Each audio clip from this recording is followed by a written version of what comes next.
Môre julle, welkom by Crosstalk, waar ons die kruis neersit in ons lewens. Vrydagoggende is prepare, jou hart voorberei vir dit wat die Here hierdie naweek ook deur sy woord in jou gaan doen. Ek lees in Johannes 20, as Jesus aan sy disippels verskyn, dan sê hy vir hulle vers 21, vrede vir julle, sê hy weer vir hulle. Soos die Vader my gestuur het, stuur ek julle ook. Nadat hy dit gesê het, blaas hy oor hulle en sê, ontvang die Heilige Gees. Ons is aan die einde van die Paastyd. Ons maak klaar met die Paasboodskap. Maar dit is interessant as 'n ou terugkyk na waar die storie begin het met Kerstyd, as die engel aan Maria verskyn, dan is die eerste woorde vir haar, moenie bang wees nie. Vrede vir jou. Fear not.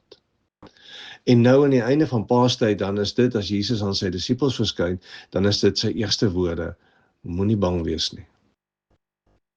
As ons eerlik is, dan is daar soveel goed wat ons bang maak. Dan is daar soveel goed waarna ons kyk, wat maak dat ons onseker is, wat ons nie weet hoe dit lyk die pad vorentoe, wat ons bang is, dinge moet net nie verkeerd loop nie. En ons hou alles net so mooi in balans. As Jesus by sy disippels kom, en hulle is ook op daai punt in hulle lewens wat hulle nie 'n idee het wat vorentoe vir hulle voorlê en hoe hulle hierdie situasie moet hanteer nie. Hierdie nuwe situasie waarin hulle bevind nie. Ons sê hy vir hulle vrede vir julle.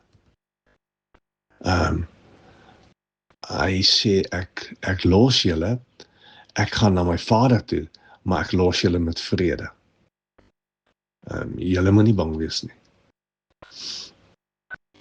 En wat sê dit vir ons? Ek weet dat 'n mens soms so bang raak en so angstig is en soms so ontsteld is dat mens nie kan asemhaal nie. Dat jou hart in jou borskas klop, dat vrees jou yskoud los. Dat onsekerheid maak dat jy nie weet hoe om vorentoe te kyk en wat om te maak daarmee nie. En dan lees ons doen Jesus 'n interessante ding. Hy blaas oor hulle en sê vir hulle ontvang die Heilige Gees. Hy haal asem. Is dit nie wat hy met die skepping doen nie? Toe daar chaos is, toe sê God breathed life over the creation. Wat as God breathe life oor jou lewe? Wat as dit gebeur? So dalk vanoggend moet ons 'n klein oefening doen, moet ons net gaan sit en sê, haal asem, haal diep asem. En skry net in jou geestesoog die gedagte dat God so oor jou asemhaal, dat dit God se asem is wat jy inasem, dat God so naby aan jou is, en dat sy asem lewe wil bring, vrede wil bring. Moenie bang wees nie. Vrede gee ek vir julle. Haal in, haal uit. God is by jou.